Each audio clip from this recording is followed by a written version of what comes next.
Yeah. Well, let's do it. All right. Let's get started. Thanks for coming. Yeah, man. No bottoms up there? What's bottoms up? No. Yeah, I'll be on my butt. So you had a hernia operation. Is that the? I get start with who you are. Here we are. Who are you? Dan Kapusinski at That's one fucking last name. the old Brooklyn, old town of swallowed up by Whitby. Polish? Yeah. You're Polak? The old Polski Gorky. Nice. Yeah. Nice. Yeah, it's a good time. Good family values and a lot of crazy people in the family, but yeah, of course. All Europeans are crazy. Yeah. Good crazy, I think. That's what we say. Yeah, tell us about it. Yeah. Tell the people about yourself.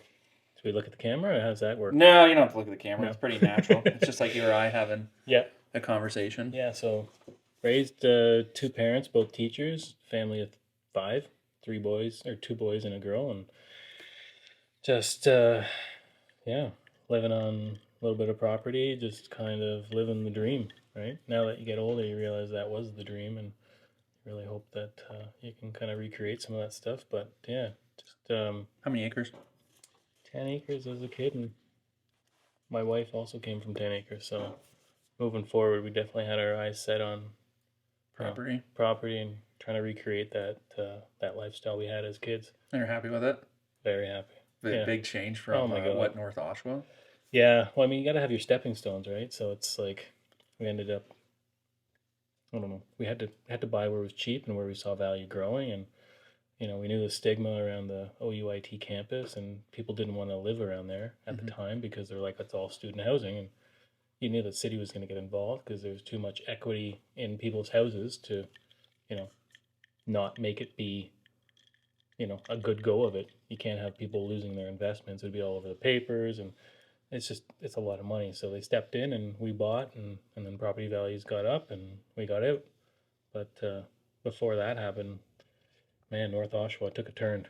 Yeah. It took a real turn. You can tell, and it's grown right up to the 407 too. It's wild. Yeah. And they're expanding even more towards like Curtis area. I saw there is a pile of homes going in there. Yeah. Well, yeah, up by town line, I think there was like 25,000 homes they added, or maybe 25,000 residents. But either way, that level of growth was, $800,000 to start too. I don't know who's got the coin for that. But you also look at the majority of them; they're townhomes. Yeah. So you're not going to get that individualistic lifestyle. You're going to get something so subpar to what you grew up with, right? And you're going to be paying 3 to 4 times what your parents ever paid. I wonder what were your taxes there? I think they're around $7,000 or $8,000. So they weren't shit. They were actually, Oshawa was the highest tax. They were comparable, I think, with Oakville when we bought. Is your farm that much? What's that? Is your farm that much? Like what you have now? Yeah, no. So now our property value is probably 4 times the value of what it was when we were in Oshawa, and the taxes are still the same. No way. But we were lucky with the farm status. Yeah. So that made a huge difference. Yeah, agriculture. Yeah. Yeah. So big change there. Excuse me. But yeah, North Oshawa really took a turn. Lots of calling the local politicians and really saying what's going on. And we lived behind Camp Samac, and we were there around COVID time when they started to bring in all the public housing, and they started housing them at Camp Samac. So from like problematic areas of Scarborough, and they were free housing them in there, and they were. No way. And then within a year of that, this is right at COVID time. Within a year of COVID starting, I had this anxious feeling of we've got to get out of here. To the point where COVID hit, I went out and bought 20 sheets of 3/4 inch ply. Oh, for the windows. For my ground floor. Yeah. Yeah. Smart. It sounds bolt them fucked, but you're just like, I have a family, and I have a responsibility, and my wife is probably not the person in my relationship to go do that. So it's like, you just... Now you do the kids, I'll fort the house. I'll fortify the house. But honestly, it's like, what are your options? We're not going to move immediately. We're going to wait it out a bit. We sell. Everything is in flux. So let's just see what's going on. And, you want to preserve all the things you've worked hard for. And that meant literally going and buying plywood. Because you're like, if I use a bunch of 3-inch screws right into the jambs and all the, stuff around the window, it's going to withstand someone shattering my window and trying to enter my home. Right. The ones I watched, they were using bolts, like lag bolts through the front, and then compressing it.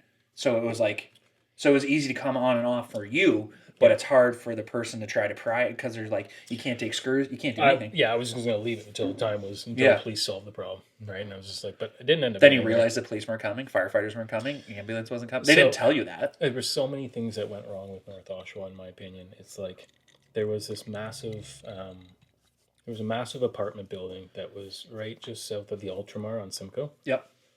And it's like about an 8-story building, and they changed.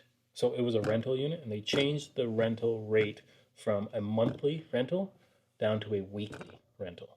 No. Think about the transients that come into your neighborhood when they can rent a place for a week at a time. Yeah. So after that started to happen, we started to say, like, this is not going to be good for the families that are invested in this community. And, excuse me. And then, shortly after that, we started hearing gunshots every 4th or 5th night. You hear them out here, and you're like, "Oh, somebody's shooting skeet or clay." You never ever or think getting dinner. Getting dinner. Yeah, it's a big. It's a different. The gun club lifestyle. isn't far from here. You hear shots on Sundays all the time. Boom, Yeah. boom, boom. That's what that is, eh? Yeah, you didn't know that? No, because I'm like, that carries pretty far. Yeah, I'll show you where it is. Yeah, I know where it is. Okay. Purple Woods, right? Yeah, just past that. Yeah. Just east of it. Yeah, no, like it's Yeah, it's really funny. funny. You think living in the woods, like it's gonna be all scary or anything like that. It's the polar opposite. It's the best. I It's mean, absolutely no the one best. ever moved here. It's terrible. Yeah, no, it's not that good. But came here on my side by side. But yeah, no, nice cool pop. yeah, couple pops. Cheers. This is good. Yeah, this buddy. is This is homemade of some sort. Yeah, we don't like to disclose any other elements, but it was it's money's not going back anywhere but in the community. We're really rural. You got a hound dog barking in the background. Right, nobody's blind yet, so we're good. Right. But yeah, so North Oshawa, I mean, it took a turn. Like I said, the gun shops were starting to go off, and the thing that was really the catalyst to make us move was there was a building that's behind Ultramar that is it's kind of like a modern looking building with like checkers, black and white. There was a body dismemberment in there. No. Full body, they found it. So it wasn't even like, so some gang was selling drugs, someone wasn't paying a bill, they went in there and just murdered the shit out of the dude and left his pieces all over the apartment and left it until somebody reported it, which was a week or so later. So Wild. At that point, I think within a week of that, or a couple weeks, we ended up pretty much getting for sale sign up and started figuring out, we don't know where we're going, but it's not here. We work too hard. We've got young kids. The chances of a stray gunshot when they're being let off, and they were being let off just on Simcoe. You know how far a bullet travels, and you realize that Miles. you realize these aren't marksmen. These are gangsters or just illegitimate criminals that are just trying to, strong arm whoever they're dealing with. And Yeah, they don't have a legal pal. No, they don't. But No. I mean, despite all those rules we put in place to get those Right? guns off the road, It's like, I don't know if anyone else let the criminals know, but you're not allowed to have those if you don't have they're banned now, as our current the government said. handguns are Yeah, and like a bunch of other like very dangerous specific. Yeah, pew-pews Yeah. were also I can agree. banned. I can agree with large clips because anyone who's doing, if you've got a 50 clip on there, you've left the sportsman zone. Someone who's a marksman and a sportsman is hitting the target within a few shots. I don't believe they should ban anything, in personal opinion, because it leads to this. as we saw in the last 4 years, Yeah. they just keep moving the goalpost. Mhm. And as soon as you give them an inch, they're gonna make you stay at home for 2 years. And the problem is it takes personal people's freedom. So it's like you make something that the people are using illegal. I forgot to put a timer on. Sorry. That's all good. So you make something illegal that people, that bad people are using, but they're still using it anyways.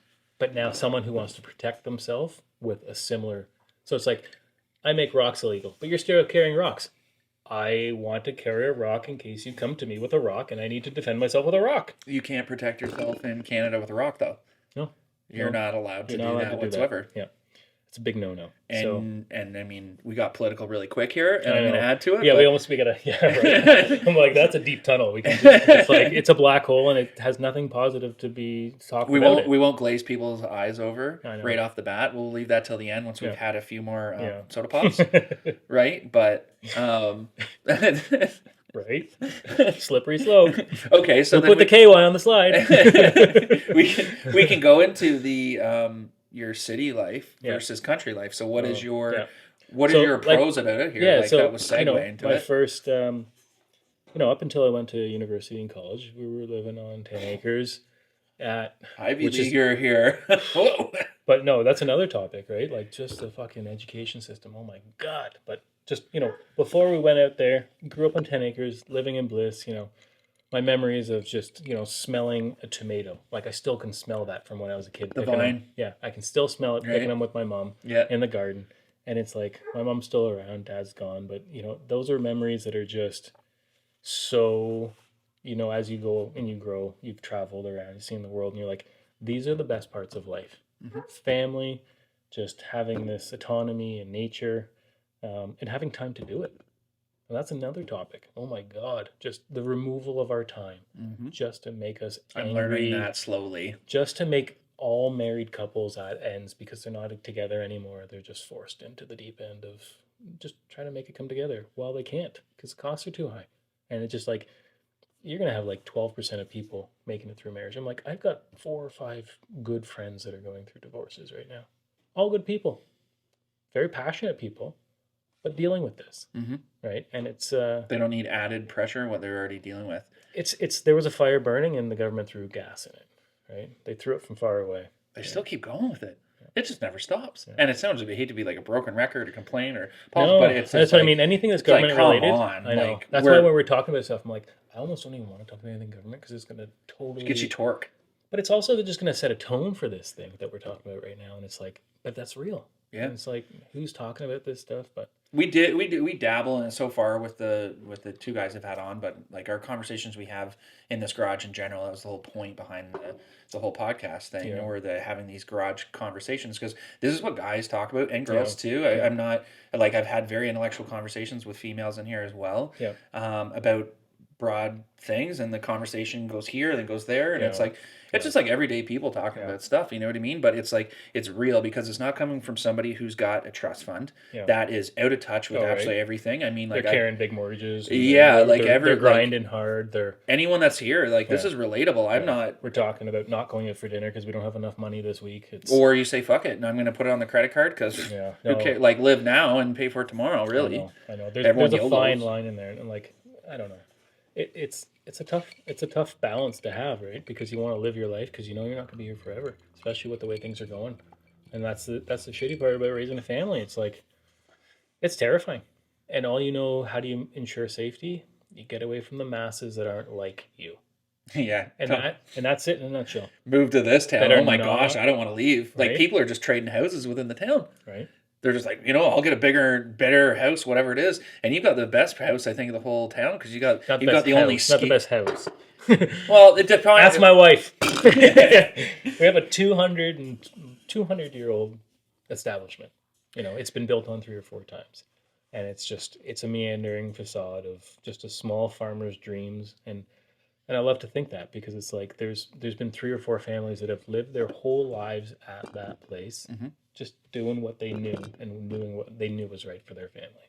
Yep. And it's like that's a legacy in itself, right? Just having those places. So, you just connect with life a lot better out here, even though you're driving farther, even though you have less time. It's like 15 minutes from anything serious. That's why I think the house values here are so astronomically high because it's like you said, you're close to the city, but you're not in the city. You're 10 minutes from the 407. You're 15 minutes from either hospital. That's right. Yeah. Any grocery store, you're 15 hospitals minutes. are shit no matter what. So you're just like, at least we don't have to go to Oshawa Hospital, which is like, I've heard absolute nightmares out of there. It's like everything else. It's let's take all the money from the people and put it into things that don't matter. And or like overseas. That's what I like. That's what I meant. Things that don't matter. Yeah. Other people's yards instead of our own yard. Yeah. Which I'm pretty pro on. It's like I've been in the hospital quite a bit, not me personally, but just family matters this past year. And it's like, oh my God, for people that have dealt with it prior or worse than this, like it is, there you go. I'm like, that will take us to the next one. You got a hernia operation just recently. Yeah, like 3-4 days ago. And so I had my intestines falling out of my abdomen into my nutsack. No way. For 3 months. But the hernia started and ended up just as a bulge. And then I'm in construction and I'm athletic with my kids and doing stuff and active all the time. And it just progressively got worse. The second I had it, I saw my doctor. It was about a year to deal with that. And then in the last 3 months, it got just way worse, Like, and how do you contribute to society when you're dealing with such an injury? And they're like, this is your only option. And then so tried to get a hold of the Shouldice Clinic, and they're like, we booked 3-4 years out, so hold tight. So then I went in for an examination, and they got me a date, but it's still not for another 2.5 months. So that's really, as things progressively get worse and pain is constantly present and you can't even pay your bills because you're not able to go to work and do your job effectively the way you did. So like those are huge deals. Like to put somebody down that's trying to get something done, and that's literally it. We're just trying to get something done. We were full disclosure of what I do for work and how it affects me, and didn't matter. And it's like there was no prorating of how long you've been in the country. I'm sure it's a brand new immigrant, those people fighting for brand new status. It's like, I'm sure there's a guy that was in there just before me, just walked off the boat. Depends how serious, right? It depends on what they deem as more priority than. There are no priorities. If you have an emergency, you go to the ER.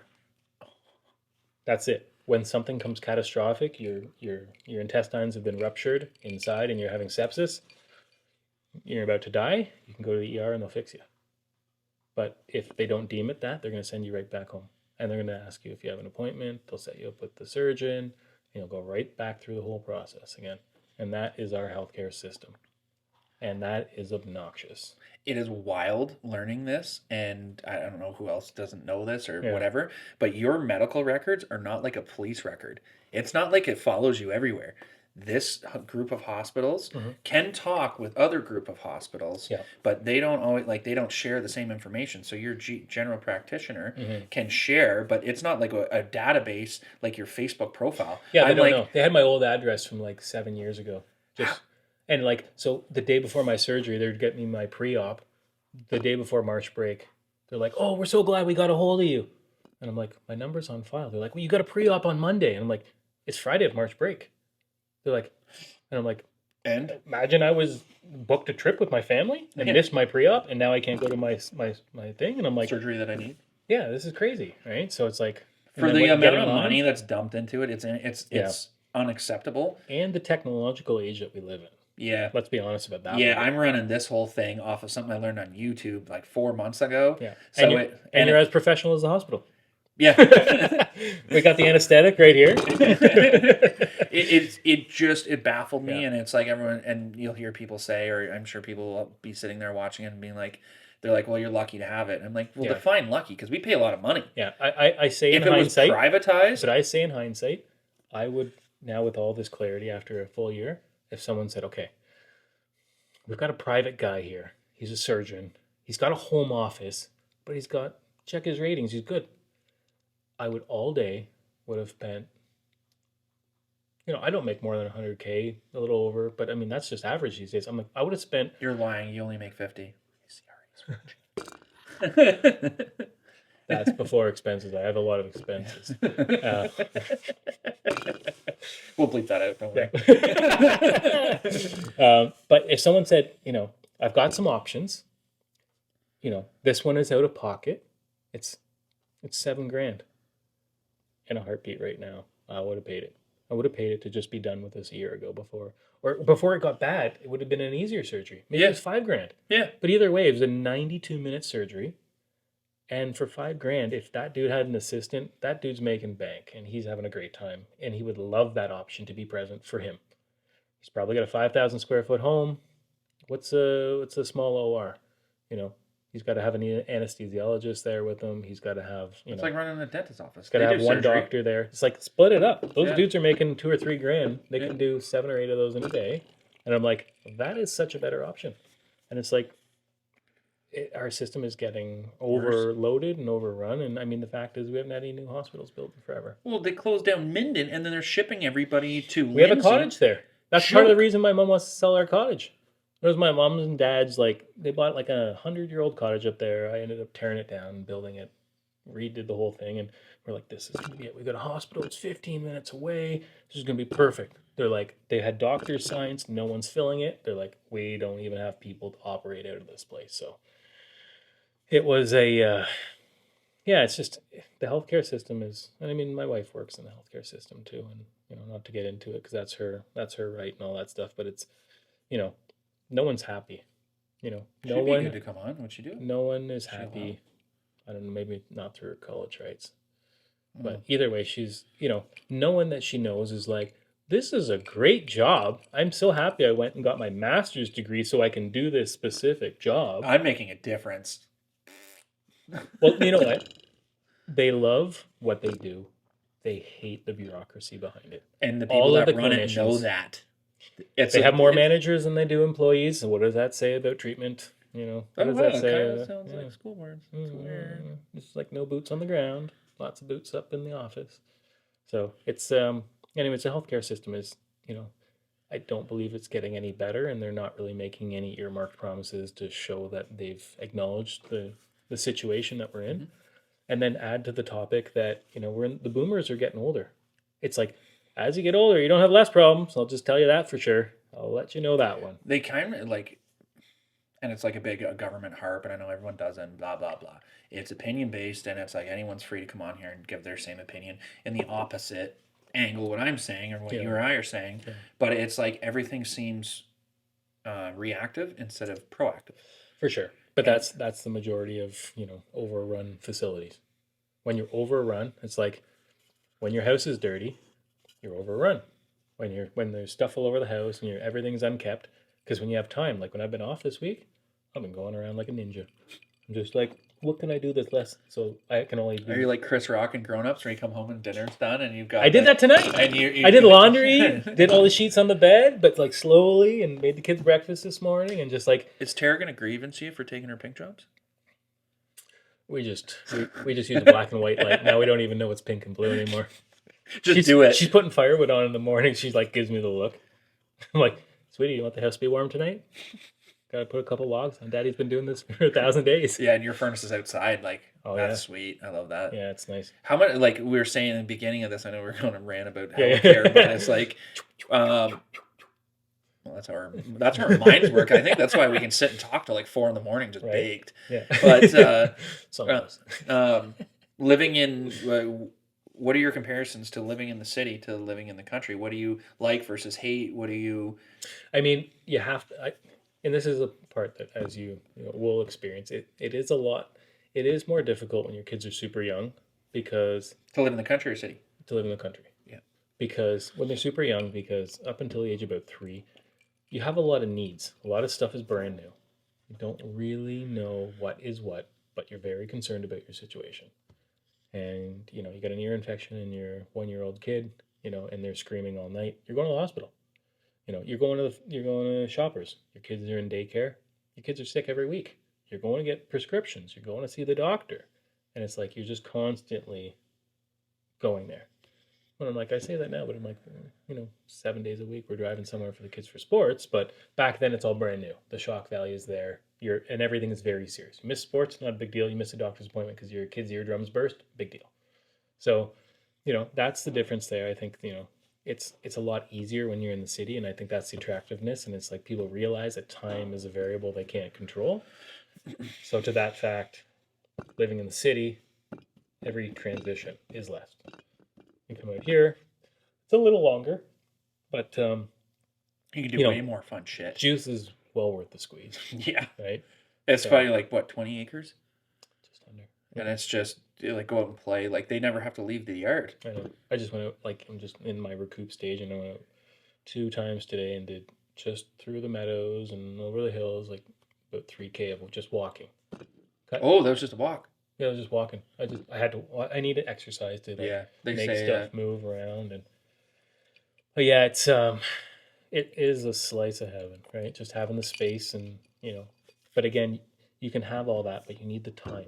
You need the time. So your work and all that other stuff can't draw you down so hard that you don't even have the time. So you can have this canvas in front of you, but if you don't have money to buy brushes, you're fucked, right? So or time to go to the store and get paints, you're fucked. So there's a hard blend between the availability and your ability to perform and do it. So the community is a lot different than here than there. Oh, big time. It's crazy, right? So like North Oshawa. Oh my God, I'd love to talk about this. My neighbor was a huge "see you next Tuesday." Yeah, cut him up. I don't care. Oh, he's so. And then coming out here, I met all these wonderful people, and one of the buddies drops firewood to his place. And he's like, "Oh yeah, that guy's a huge fucking loser." I'm like, "Thank you for validating it." But this guy was threatening my wife. We had young kids, like a 1 and a 3-year-old. Oh, should have fought him. You know what? I try to drop all that baggage. I'm like, life's short. I like to focus on the rest of it. And I'm like, I'm gonna drop no swear words again, but I'm not gonna focus on him. He was my past. Try not to think about it again. Hope he gets hit by a car. That's all we're saying. Oh, no, but I don't even, you know what? Life's too short to metaphorically hit by a car. Yeah. But I don't wish him any harm. It was just he made our life miserable. We started off with, he had a tiny little, I think it was about a 900 square foot bungalow on the south side of our house. So every morning, we had a 2-story, and the sun would rise, would shine in all our windows. And then he tore it down and put like a 3,600 square foot, super tall 2-story, built like 90 centimeters to property lines, every property dimension. And it was just like, boom, now you just see this dude's house. It's like, we picked that property on the back end of Camp Sanilac because it reminded us of the country. Mm-hmm. We were looking, we saw these old cabins out our backyard and in the forest and these 100-foot tall pines. And, we had like a 3/4 acre lot. It was glorious. And then that dude, he put in stuff. He put in 2 separate driveways and made us redirect our downpipes because he said the water was on his lawn from our downpipes that we didn't change, that had been there for like 70 years. But this dude had the nerve. And then we had a sump pump discharge that was underground. He cut it when he was putting in his some of his drainage down his property line. And I'm like, well, it pumped to the ditch. And he's like, you get that off. You get that out of that property line. And he's just accosting us constantly. And it's just a raging drunk, just angry. And I'm like, I don't ever be like that as an adult. Never. It's just like, and that's the thing, like he let or something. He's just lashing out. He let something get to him. He let something get to him. And should have made that throw at the game in high school and just never went anywhere. Something. Dork. Just maybe not getting any peace. I don't know. That'll do it too. Either way, disgruntled man ruining young families' lives and then you come out here and then it's like, hey man, what are you doing? And where we're gonna go with that? I'm like, sense of community. So when we were in North Oshawa, cool people across the road. His name was Matt. Shout out Matt. Cool dude. And a guy, Charlie, across the road. Super nice. And then another guy, Mike, across the road was a Via driver. Good people, but just burdened by stresses and, things that just changed the community, and that was it. There was, you're surrounded by hundreds of people, but who's good to hang out with? None of them. Maybe two out of 100. Mm-hmm. You come out here. So it's a ratio thing, right? I always like to say a lot of stuff in life is described through math, and that was definitely one of them. The ratio was, break that down, 1 in 50. Yeah. 1 in 50 was cool to hang out with. You come out here, there's only 50 people. Who's not cool to hang out with? I don't know, maybe like two of them. And that's because they do their own thing. But I don't even meet them. Yeah, I don't know about them. People talk smack about certain people in the neighborhood, I'm sure, but it's like, I don't know. Everyone talks shit about everything. I can only assume that stuff people say about me, but fuck them. No, you're good shit, bud. But anyways, so just, moving out here it's one of the best moves. But, now we're, pressured by the rising interest rates, which is, you try to take a leap. You still feel like you're in your prime. You're like, all right, let's tackle a bigger mortgage. Let's go for it because, property's not getting cheaper. And at that point, we narrowed out all the immigration levels. So you're just like, buy it. Well, think about it. They're not making more property close to cities. So we're like, get out of Dodge, buy something that's close, but just far enough away that someone's not going to end up here. Mm-hmm. And that was it was. People don't even know this town exists. Don't say the name where it is. I like to keep it a secret. Right. Top of the hill. We're like, what hill? We passed it. Right? Oh yeah, you blink and you miss it. But it was funny when I noticed living here. My experience, because I came from a 100-acre farm. Yeah. I've also lived in another rural town. But you also you grew up in the same elevation. You knew what's up. Yeah. Right? But I only heard about this town through my mom's like, oh yeah. How did you end up here? Literally because we were talking about divorce rates. I got divorced where I used to live, moved back home, and that's not ideal in your mid to late 20s after being married and having your own house. And you're like, it's tough to keep it down. So you're like, get your life together, which I did. Yeah. And like everyone says, it's like I had a lot of help from my work and stuff like that. Mm-hmm. I had a company vehicle at the time and steady employment, so I saved every paycheck for almost a year. Mm-hmm. Then I had enough down payment money. And then, this is COVID or pre-COVID? No, pre-COVID. So I bought this, I think, 2019. Okay. And a complete dump. The house was kind of an original farmhouse. Yep. Here, I gutted the whole thing and turned it into what it is now, which is pretty good. Yeah, I mean, really everything could be better. I've seen through it. No, it's great. It's a livable, wonderful home, and you put any more into it, you've allocated too much of your resources in one corner, and you're going to compromise in another. So it's like there's a reason why you have a four-wheeler and a dirt bike. Yeah. It's because you didn't decide to use $22 a square foot hardwood floor. Exactly. Right? And it all adds up. I put lipstick on a pig. Somebody's just going to demo it. You know what I mean? But that's the way I feel about mine too one day. But I'm like, they're all, you can raise a family in here. You can have a good, meaningful life. And that's about it. That's all you need of a home. You want to have access to all the good stuff. You want to have a safe neighborhood. You want to be surrounded by like-minded individuals, and you want to have a bar close. Yeah, I literally bought this house as a flip. I literally was like, okay, do whatever it says, get into a house, live in it, so you get around the capital gains things, and then I could go back to my mom's after I sell it, and then get another house and do that whole thing. Well, after renovating a whole house for, I had a few buddies give me a hand, and then I subbed out some stuff, but a lot of it was your own sweat equity, and it was. That's how we all get ahead, right? That's the only way to do it. I'm you have to buy a dump. There's no MBAs. Way. We're not. Well, you're more educated than me. But even at that, I barely got a grade 12, man. I didn't want to. Yeah, you don't want to work for the dirty man, right? It's like I'll do whatever as long as it pays. But it's just to get to a certain livable wage now that is reasonable. That you're I'll stay here for 30 years and do what I want to do, or be that's not a thing anymore. People don't stay at companies that long, unless you've got a wicked pension. Did you hear the new rate? For which 2 years. For which? For turnover and employment. Yeah. 2 years. Yeah, I'm not surprised. Go ask our parents' generation. My mom never left her career. No. My dad never left a career. No. My parents' never left their career, Mm-hmm. We've got 4 samples of people riding from the start to the finish, 30-some years. Now it's 2. So that's... Difference is pensions. They had pensions. They go out... your dream job when I was in high school, at least, was Dazed and Confused. Yeah. It was township... GM was out by the time I finished it, and then everyone was going into the trade, so it was electrician, or people didn't realize the shortfall then that there is now.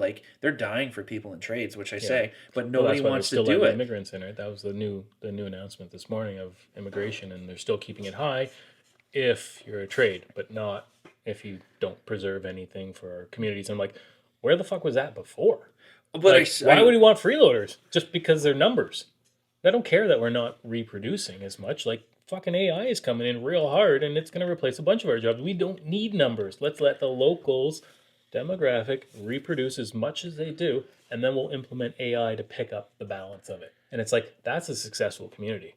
Not a whole bunch of people that are unskilled, unwilling to work, don't share any cultural values. It's a clash. They come in, it's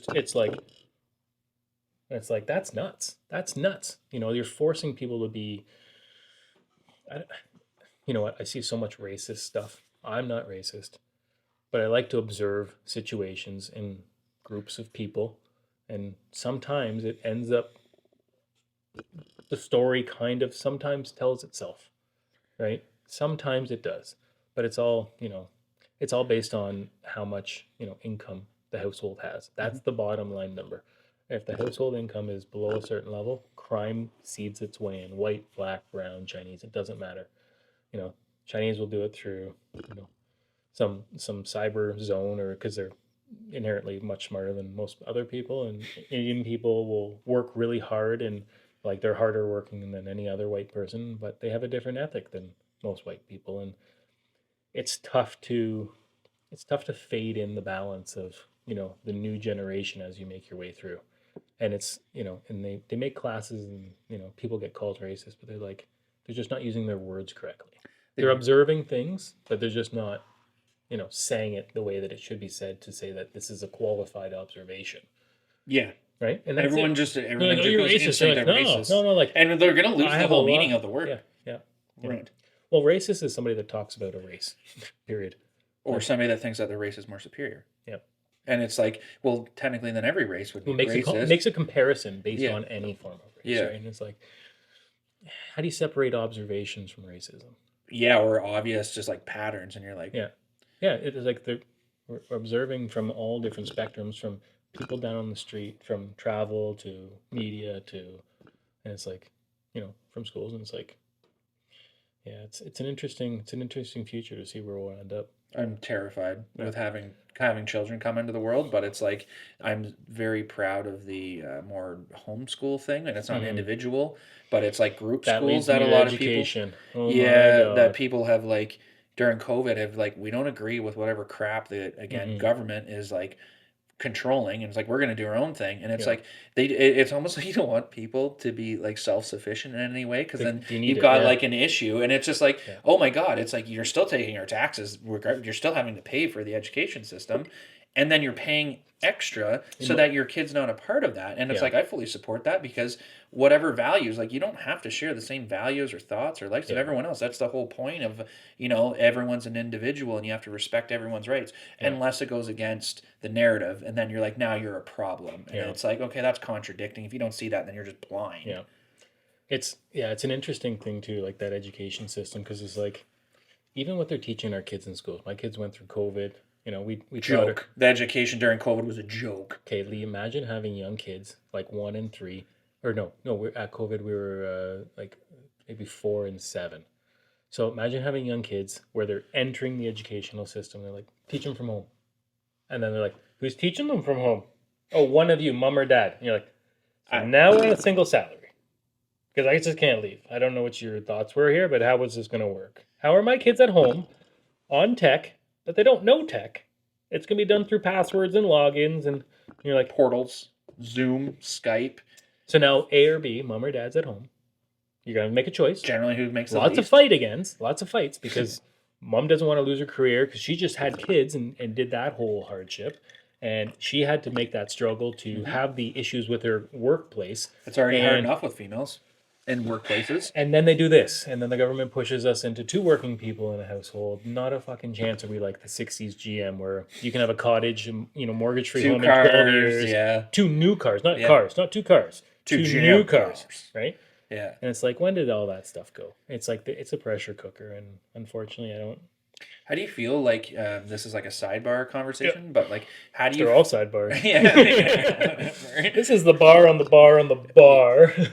Like, that's funny how our minds work, because like, I'll go back to any of those other conversations, but it's like... It's a good way, just had some little traction points here. Yeah, and I honestly, I don't even think we needed it. I really think that we could freeball, but I like to... Well, sometimes we go so far down the bar, it's like, oh yeah. Where were we again? Yeah. Yeah, I've had that. It was a Chrome bar. I've had that. It's a Nerf bar. I've had that with the 2 previous guests on. Yeah. Where Jeff was just like, what were we talking about again? And he's just like, oh, titties. He's like, I feel so bad he said that. There's like that whole thought process about, I'm going to try to articulate this without it coming across as bad, but it's like moving the pro-feminism, pro-woman agenda to not be a homemaker, not like take care of the household and the kids and stuff, to come work in the work atmosphere, because now you've got dual people paying income tax. Guess what? There's going to be no supper made, and you're going to be forced into manufactured products, and it's going to have emulsifiers and fucking 74 ingredients to make a piece of bread. It's like, are we on the same page with that? yeah, Where it's just like I would it's stripping. rather. It's stripping and separating, and it's. Oh, I thought you said stripping. I'm just no, like, it's I don't stripping the know. I don't family. want to do stripping. I don't have a body for it. Instagram pays it here. Yeah, everyone's doing OnlyFans. But I mean, like Lana, for instance, it's just like, yeah, like if you want to have a career, you can have a career. Like I don't give a fuck. Yeah. But it's just like someone like her, Just follow she the pattern. enjoys like the home life and kids and just she doing can't. She can't do it, and that's what the can't kids afford need. anything. But that's what the kids need. They need a mom who's calm at home, and they need a mom who's available, and they need a mom who's patient, and they need a mom. It's just like a dad, like all that stuff, right? Like, you know, I don't know what your family life was growing up, but I'm like, it was super old school to the point where it's like mom raises the kids. Dad's gonna go do stuff, but dad's not involved as much, and mom's gonna take you to your places, and mom's gonna, you know, tuck you into bed at night, and you know, mom's gonna make sure a lot of that stuff, but dad's gonna be out working. Dad's gonna go, he's gotta fix some stuff. Dad's out cutting grass, and it was like a divide and conquer. Dad was a stock car racer, and then he died. And then we were left to look after the store and the garage, but then that didn't really work out. So then we had to start street racing, and then we were knocking off merchandise trucks at one point. That's right. When you lose the financial capital, there's only so many to go around. It definitely wasn't the storyline to Fast and the Furious, that's for sure. But I did know how to turbo a vehicle before turbos were a thing. And I still have my NOS kit. No, like my dad worked at a township, ran cemeteries, and he passed away when I was super young. That's what I mean, like busy life, and he was my probably mom occupied. But it's like who raised the family? My mom did. Like, and this was like 9. Like I was not young. saying all of it, but it's like most of it, right? Most of those experiences were mom, and it's like. No, she was very good at it. You didn't fuck around with her. Like, you literally, like, is she going to knock you out? She never did anything. But you just, like, she had the good thread or, like, the look. And, like, she did daycare, too. So everyone else's kid was just like, oh, we don't fuck around with her. She never did anything, though. It was like she just... But she did that because she had to. She's like, want to go? It's like, go ask your mom. You're like, is that the personality type you wanted to be for your kids? And she'd be like, fuck no. It's because your dad wasn't fucking around to fucking lay the rule down sometimes. I think she was like that all the time. I don't know. You know, most women like to... My dad didn't fuck around either. Most women like to have control, from my experience. And it's like, it's not a bad thing. Are you reaching out for help right now? Does Tara abuse you? She won't watch this. It's for guys. It's fine.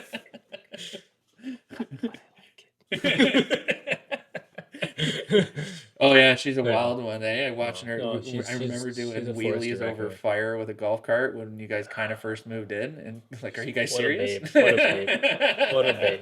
No, the best part was it's like, this is the thing. She's just a fun-loving spirit, right? Like that was 2 days after she had like bulge discs in her back from her back, totally fucked. So she was so perked up on stuff. She's like, "Let's go!" I'm like, sweetie, you were in the hospital like a few days ago. Not doing wheelies with the neighbors. She's like, no, it's in a static position. We're not even moving. We're just going from here to here. I'm like, I love you, but I need you. Not in a wheelchair. We got a golf cart. It's fine. Yeah, right. It's got lots of cushion. I thoroughly say I do like observing other people with her, because she's kind of just like... She's a free spirit. But again, I'm going back to that thing. It's like both mom and dad have to leave because we're both working full-time to pay bills. So it's like, that's her personality, but she's drawn into this other shitty side where it's just like, you know, like the sample of last week. She's home for an hour and a half, and then she's got to go take the kids somewhere. Obviously, I'm down this week, but you know, she does a lot of that too if I'm out. But she's just grinding to make it all meet ends, and it's like, you know, the kids need mom and dad to be, you know, chill, relaxed where possible, and encouraging a good future so that kids like us, when we grew up, want to have more kids. Because what do you think happens? It's like, no one wants to have kids. It's a lot of work. It's expensive. I can't do it. And you're like, that's rough on our society. That is the worst thing. That's why they're subbing it out. That's why immigration's so big in the States too. It's like, what do you think Europe looks like in the last 600 years? Yeah. Good, strong family values, tons of culture. What do we got in Canada? We were about to build it for the last 100 years. We were about to build some culture. Then they fucked us so hard that our culture that we were generating over 100 or 150 years ends up just diminishing into the mass population of the new cultures coming in. Mm-hmm. And we lose everything. Yep. Not to say that their values aren't important, But when you come to a country, it's like going into someone's house. Mm-hmm. What are the rules here? You can't actually wear your muddy boots in here. No, but we do this back home. The Europeans I found were very good at, like, observation. I obviously didn't live in that time, but it seemed to be that way. I would say our parents' generation, where it's like you saw that, where it's like you had your your Eastern European, right? Yeah. Eastern European. Polish and German. Great Christmas dinners. Great Christmas dinners. A little tension. Oh my God. My mom could do no right. Poor mom. But it was okay. This is the country we live in. Yeah. These are our values that are kept in our house and our thing. And it wasn't like mass produced over the whole country. From my opinion, again, but you go house to house and they're all the same. Yeah, they're all the same. You can tell where people were from based upon the architecture of the houses, right? Yeah, that's what I've kind of noticed with that. And then also brick design versus wood design too. Brick was for the wealthy people. Exactly, right? Fieldstone. I learned this with fieldstone houses with masons. I think it was a mason at work taught me this, was that when Europeans were coming over, and if they had money, they would pay the Europeans that were good at mason, so like the English and stuff like that, to do their house in fieldstone. So if you have a property, a fieldstone house, they were super prosperous at one point, that they could afford to have people come in, find fieldstone, split it, and do their whole house in fieldstone. Like, I know that ship sailed, right? Yeah, nobody does that. I've got one guy at my work that tried to make it. $80,000 for a front entrance at a fieldstone. What do you want? I don't want that. Yeah. No, I'll just get the vinyl siding. That's fucking shit. Can I get the composite? It's a little more right. I think we've lost a bit of that architecture. Maybe what's your opinion with your background in architecture? Have we lost? Oh, I can tell you full-heartedly, it's a dollar-based facade. So whatever you can get to the cheapest, like aluminum. I used to work for a big manufacturer, J. McDonald out of London. Awesome. Fucking the best people. If anyone's in London, go find those guys. They're the fucking best people. Only if you're qualified for it, because they're awesome. I don't want to send any shit people to them, but these guys were pioneers. I fucking love those guys. I reach out to them every once in a while, and I'm like, these people are incredible. But the markets they went after were spray foam, fireproofing, and aluminum composite panels. But going to facades, aluminum composite panel, why is it the best? Well, doesn't really oxidize. It's got a painted finish. It'll last for like 25, 30 years. And we can put it up in every weather. I don't got a tarp in your fucking building. It's a little bit more up front, but I'm building all year round. But you don't have to scaffold, tarp, and heat. You don't have to provide winter heat. It's on metal stud. It's on girts. And it's just folded, pre-made panels in a heated facility, going up on a scissor lift and putting them in. And they're charging lots for it. But I'm like, there's no stone. There's no brick. It doesn't meet our climate for, profitability. And it's like you saw it when we started seeing, what was it, around 2002, 2000s, the vinyl siding really was everywhere. The Dutch lap, Dutch lap 4.5 inch, right? The DLD. And it's like that, it just, it was impervious to moisture. You could bury the shit underwater, wouldn't have an effect. You'd come up, pressure wash it, look great. And it's like, but like, a tree branch in a storm, it's going to go right through your fucking house. Any impact is not good. Yeah. So then it's like, we wiggled our way through all these different facades from cement hardy siding and stuff like that. And at the end of the day, people who have dollars are building the traditional way. And it's like, but the traditional way is so expensive, and they needed a way to water down the cost of building and improve profits for the builders. And that's done through, just getting something in place and somehow charging premiums for it, right? Because they're,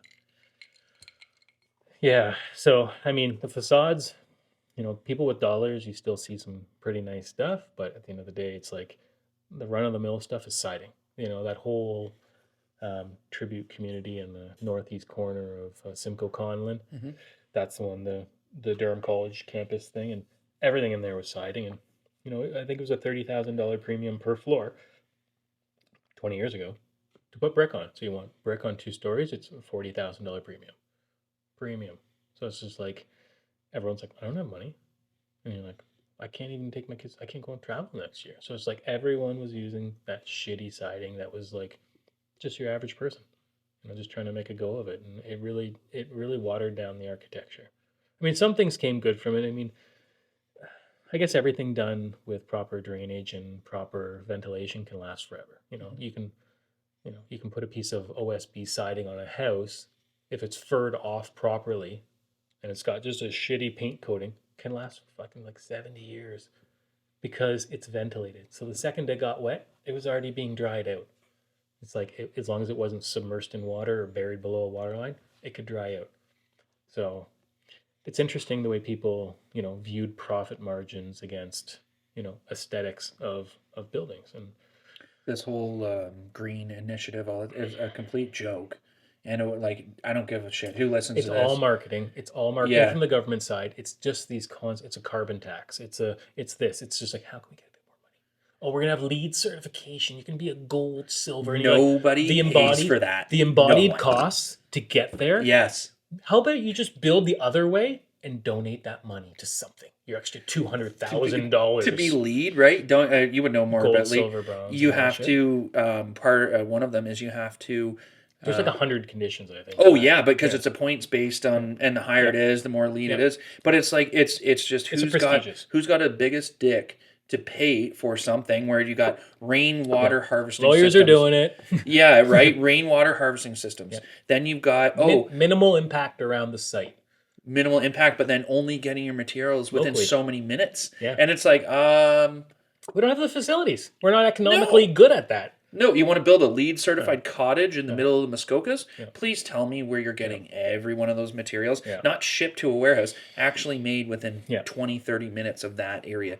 Yeah. So, I mean, like, I've noticed that too, like working commercial construction where I work and talking to estimators and stuff like that. Yeah. Nobody gives a fuck about efficiency of windows, siding, roof, any of that. It's how do I get a building for this budget to do the task I need it to do?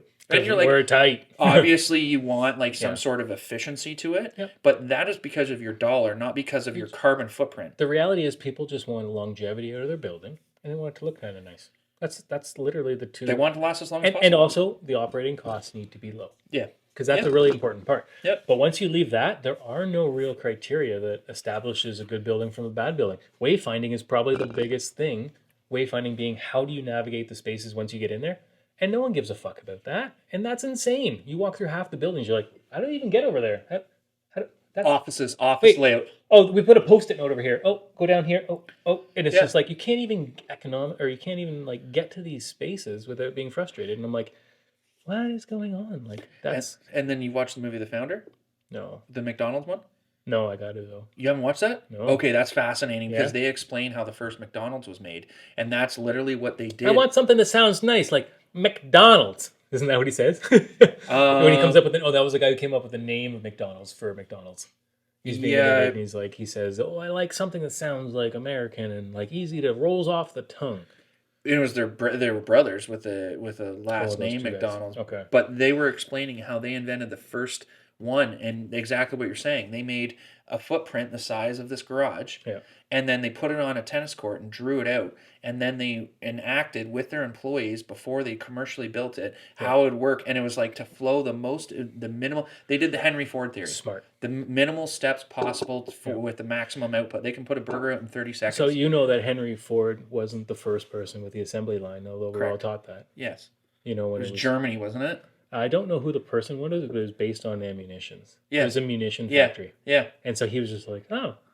Because he was a watchmaker, or he was a watch repair person first. I can't remember. Yeah. I listened to like piles of audiobooks on the tycoons of North America. Yeah. Oh my God. Blew my mind. The Rockefellers, the Rothschilds. Oh, the Rothschilds were European. But they came across here. Yes. Yeah. The Henry Ford, the Rockefellers, who else was it? J.P. Morgan. Yeah.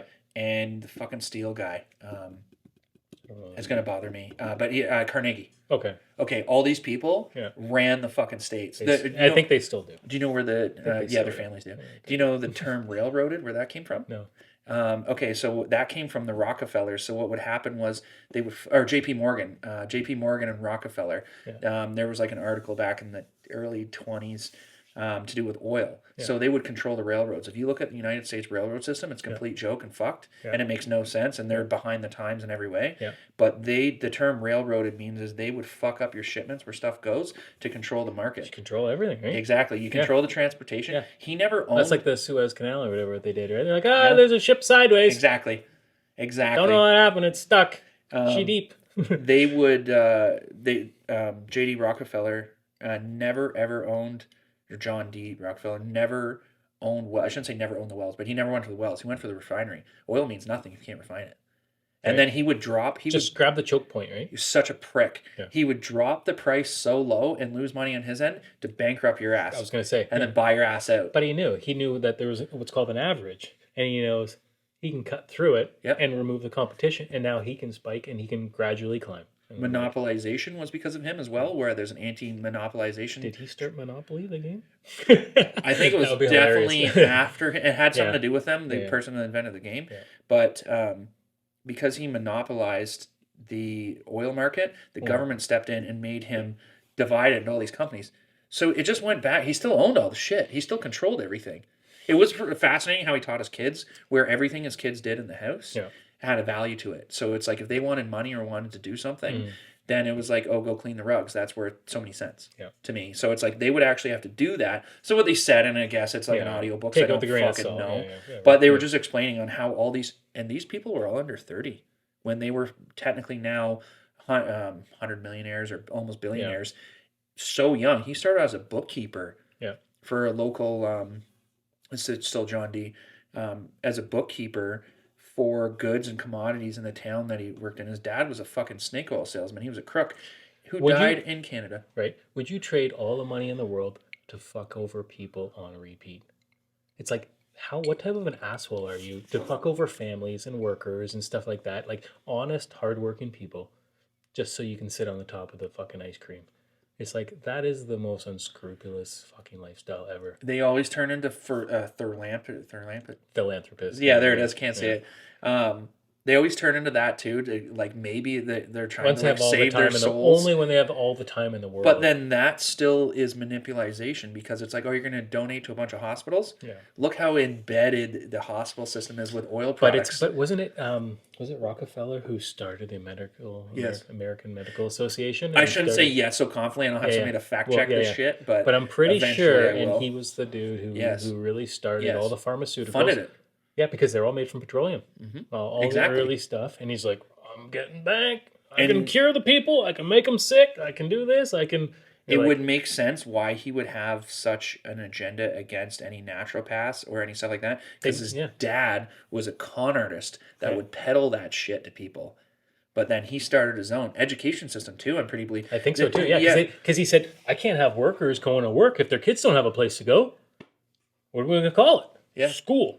And I'm like, going back to that thing with the kids and COVID, I'm like, this school system is wild. The fact is that we have summers baffled.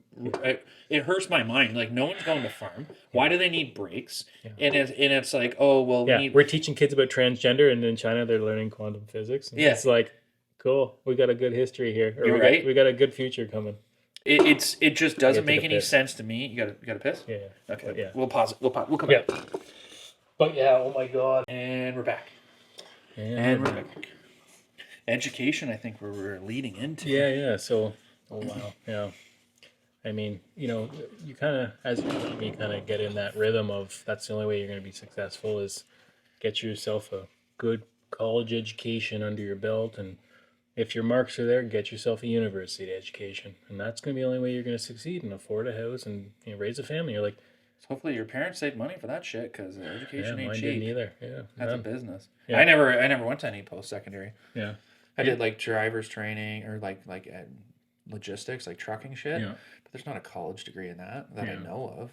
See, my parents proudly hung their bachelor's diplomas and master's degrees on the wall in the living room. Oh, so it's just like that was something you aspired to. Yep. But then, and my mom didn't tell me that my dad didn't get his grade 10. Because she's like, I don't want you not to get your grade 10. And I was like, I did everything that was required for high school. I just didn't know what I wanted to do. And then I saw everyone just like, that's exactly where I was going to lead into. Pissing money away. Yeah. So that's the big problem. And like, a strong family, a family that's got time to talk to their kids is going to talk to their kids about, what they learned over the last 30 years about what their offspring should do to not fuck themselves for the future, right? Like that's it. It's like passing down money from, generation to generation. It's like, well, that's still not really happening, right? They're taking it all, but it's if you don't set up your like inheritance, not your inheritance, but like if you don't have, if I've said this before, I said this in the last episode. So if your parents really aren't a fan of the government, they need to really set their affairs up and not let stuff go into like probate. I think you got to set up a trust fund as like a no. Party, you just right? have to be named on the account. If you're named on their banking account, then you don't you have rights to that money. Yeah, you're the not a co-signer. You're in charge of like their death and stuff. You can do but that can get sticky again when you are in a marriage. As you were. Imagine your mom had co-signed you on that property, and imagine your ex-wife wasn't from any money, and she's like, "I'm gonna need half your mom's house, Lee." Yeah. Oh yeah, debt's an asset. That's why I think when they set up a third-party trust. Yeah. So they try to remove one more element from the prize, right? Yeah. And I think with that you can control and have voters' rights, but I'm not sure about how that all works. But at the end of the day, they really need to. But we're going back into the education system, so. I was gonna say they don't really, my parents modeled that, saying, all of their kids, all three of their kids went to university. My sister's got a PhD, super fucking whiz. She's got a book out. Do a plug. Yeah, go ahead. Okay. I think I can't remember the name of it, but it's based on just, it was spot on for tech, just fucking the next generation. Really? Yeah, it's spot on, right? It's on Amazon. Same last name, Kapusinski, Kylie. Okay. Good, nice girl. But, in her upbringing, she just she's a smart girl, saw the way the world's being brought up. She's like, I don't even want to have kids. I don't want to do this. It's too much. The world's going to fuck them over. It's not going to be pleasant for them. Mm-hmm. I'm like, that was something she observed. But again, going back to the education system, it's, the thing is that a parent needs to model is help them understand how to get from A to B, and B being a job, right? A good paying career, right? Because all the stuff I learned in university, like, now I know a lot of technical stuff, but I'm like, I could have picked that up from a good mentor. Like my first boss, John McClellan, my first real boss, John McClellan, contracting at a Pickering Uxbridge or Claremont area. Man, if somebody, connects with a guy like that at a young age, you don't need fucking post-secondary. You don't need to go to school for 5 or 6 more years and make nothing while you're spending tens or hundreds of $1,000s a year, only to come out at the age of like 25 without any money owing, interest on your, all the money you borrowed to do your education, only to find out that you don't really need that education to do your job. You need a bunch of little variables and little control points that help you succeed through your career, and the rest of it's all going to be taught in the workplace. Mm-hmm. Unless you're a doctor, surgeon, dentist, lawyer. That stipulates certain education. Certain is very important. But they're just trying to make everything a fucking course. And there's one at Durham College for social media. I'm like, are you fucking kidding me? Yeah. Okay. How about you just a 12-year-old teaching it? How about you go on YouTube and just find out best dudes or best girls at social media, and like just using Google. Mr. Beast tells you all the time on how to do shit, and he's like. And you're like, he's an amazing philanthropist. He's a billionaire. Oh yeah, he just gives people money, but he's like definitely on like a different wavelength because like you can just tell by his motion and body language, all that stuff. You're like, what is wrong with this guy? Because he's just like he's very awkward being touched too. Yeah, it's a dead giveaway. Yeah. It could be a bit of a special personality type, but the reality is that anybody, this is the same thing no matter what. You put that drive into your education, and you put that persistence and all your hard work. You put any of that drive into something you love, and you will be successful. Don't focus on the dollar. Focus on being the best at that thing that you described. And then get a mentor. Because with that mentor and your focus, you will be very wealthy. It stands true 9 out of 10 times. Are you talking to me, Dan? Bingo. You just stay focused on it, right? You stay focused, eye on the prize. You just stay focused. It'll come. It'll all come around. But when you dip and you have doubts and stuff, but that's like a great person for you. If you could find somebody you admire that would be willing to shadow you in certain ways, it is invaluable. That little bit of mentorship is is worth the $250,000 in education in the 5 years of lost profits. So it's like, again, going back 5 years of education, $250,000 coming out of school. Now you're entering the workforce and you don't have any experience. So you're not going to make a good amount. So now you're looking for a mentor. You're 22 years old, you're coming out $250,000 in debt, and you're willing to work for anybody because you need money. So you're not really, you'll go with anyone. Yeah. Right? And so that is, I think that's the hugest problem, is that the kids that are in, I just reflect back, like kids that are in high school are as bright as the college kids. You know, the old penis gets in the way when you get into college, and everything college, changes. high school. But it's like, it's you know what it does? Right? You're like, oh, wow, what does this do? Why are the sheets up? I bet I would probably do way better if I focused more on, but just like you're saying, education rather than girls and cars. But just imagine having I didn't have either. But again, imagine having a mentor at that young age, at a young influential age, 16, 17, that you job shadowed under. And I mean, fuck, 16, 17, 18, you could have gone through 3 different mentors and be like, that's not for me, that's not for me, that's not for me. And I'm like, even at the level of like, I don't even know if this would work out, but I'm like, even a vet, if you couldn't do it, you could get. I'm saying, like, if you shadowed under a person, you could offer the services that a vet offers that you could legally offer, and there would be a lot of them, and you could make a really good living, and you'd be in high demand, right? So there's a lot of these services where if you have a mentor who's gone through those motions and paid for all that other stuff, they're willing to depart it upon you, because especially you put the work into it, they see the value. You're helping them. They see the value. Or if that's not your thing, jump on to a different group and try that, right? But at the end of the day, having a mentor to get you through that educational process it speaks volumes that it's really not there. You know, the guidance counselors really let you down in high school. They don't really make any of that stuff available. Or they're like, hey, it's like a funding thing. You want to go to the car garage and be a mechanic?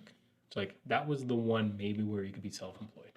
But that was, they really need to present a bunch of entrepreneurial, avenues. They were just starting that when I was leaving high school, but it was dog shit. Like the ones I took, it was pretty dog shit. It was like, oh, make a pizza. Like everyone was in the same town. Mm-hmm. Everyone had to make a pizza restaurant. I'm like, oh, is this fucking Port Perry where there's like 4 of them? Mm-hmm. You know what I mean? And it was like, meanwhile, it's like me as an adult now knowing how... But they didn't motivate through case studies showing that, profitability and what the work hours would be like. And then be like, oh, by the way, if you go to college and you want to do this, you're going to have to grind really hard competing. And now it's even worse, right? With the international competition that's come in. It's like, it's just marks based. Like, I know a lot of kids that are on honor lists and dean's lists and stuff like that. They can't even get jobs. Mm-hmm. They can't get jobs. They've paid $200,000 for university educations. They're kicking field goals, but they're struggling to find work.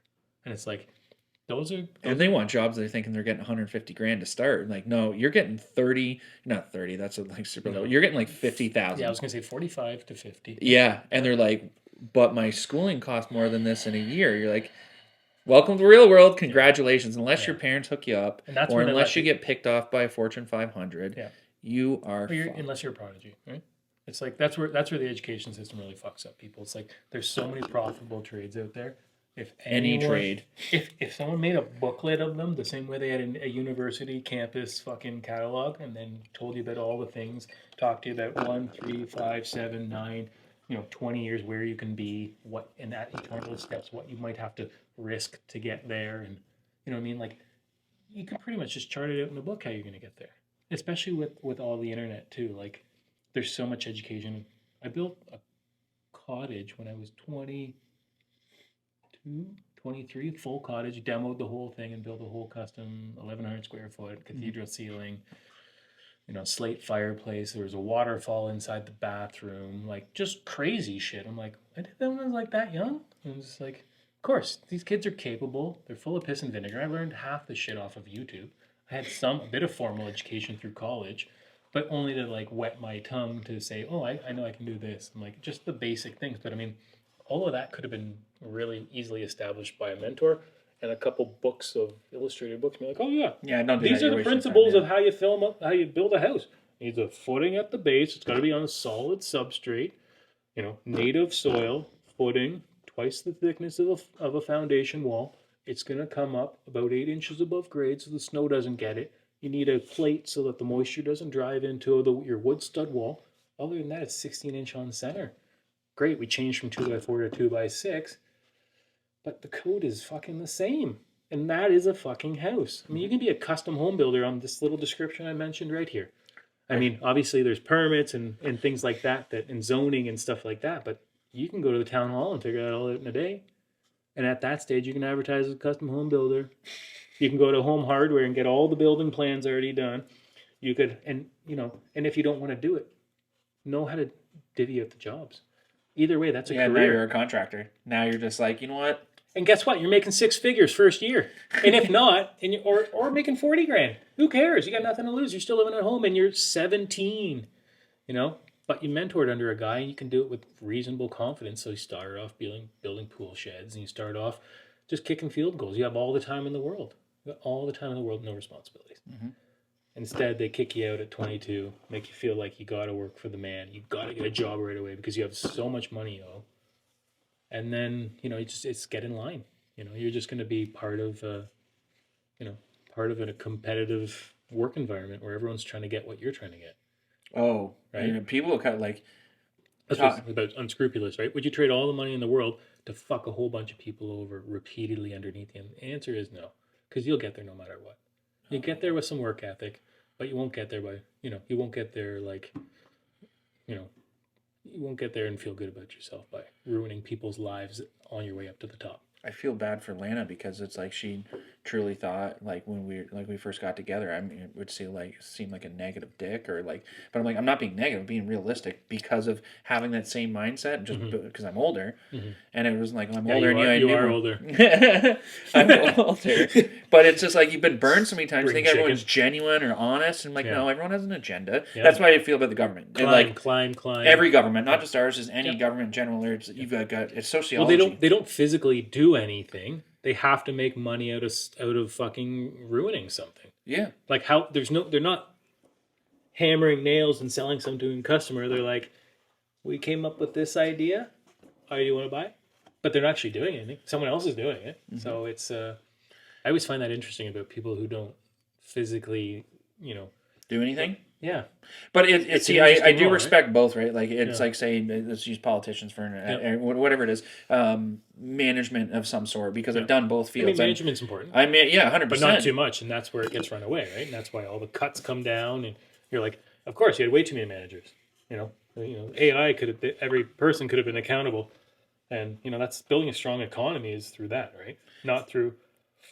I feel like there's an imbalance, and it's like, and I see that in our field where it's like the field people don't think the office people do fuck all, and the office people don't think the field people do fuck all. And I've seen both, so that's where I'm very open and neutral to everything. Stuff, yeah. I think I keep talking, God damn it. And I have a respect for both, but everyone's both got their own heads up their asses. Mm-hmm. And it's like, I literally watch office people bitch over 1 degree of temperature out in a room, and it's just like, you have no idea what the boys in the field are dealing with, and they're working from minus 30 to plus 30, humidity and dry. It doesn't matter personality type, so too, right? It's amazing because I couldn't I had my formal education. I should be working in an office all day. Everything I have as education, architectural technology, which was my diploma, and then a degree in architectural management and facility management. I should be managing buildings. I should be inside talking about, valving on HVAC, and I should be talking about this is what I want, or this is what the customer wants. Yeah. So I should be relaying, and you're the person most people hate on a job site. I could not stand that. The architect is fucked. Yeah, I just couldn't stand that role. And it's just not. So it's a personality type. I just can't wait to get back out there and be physical and do something and create something. Creating something is probably the best part of being human. And it goes back, watching documentaries, I think it could go back as far as 50,000 years. They reported the first creation of it was a small relic about this big with a... I thought it was Göbekli Tepe, the one in Africa. I thought that was the first building, but... Yeah, the Rising Star Cave and stuff, but I think it was in and around there. But they found a human body with an animal head. And they're like, this marks the advent of human creativity. Right? I see. They had markings on the wall, but until that, it showed creativity. And I'm like, populations were small back then. This is the breaking mold. It's being creative. It's human development. Without understanding monetization. Yeah. Right? It was just like, that was the purest form of it. And like, that's the essence of a human. That, you know, is being creative, coming up with something new, critical thinking, and moving forward. And it's so lost. It's so lost in our societies. It's lost. I don't think I'm lost. My problem is I don't know how to monetize it. Yeah. Like, you know what I mean? Like, look, this is just toot my own horn here. It's honing in on one little specific point. Our world is so big, you can really hone in on something. It's just putting that time in as much as you would as if you're at university. You got to stay up all night tonight. I got an exam tomorrow. All right? It's maintaining that work ethic that'll just push you forward, and focusing on when you're in school, you're focusing on good grades. That is your ultimate goal. There is nothing else important to getting out of school. Did they look at your grades when you apply to jobs? No. Don't even ask if I graduated.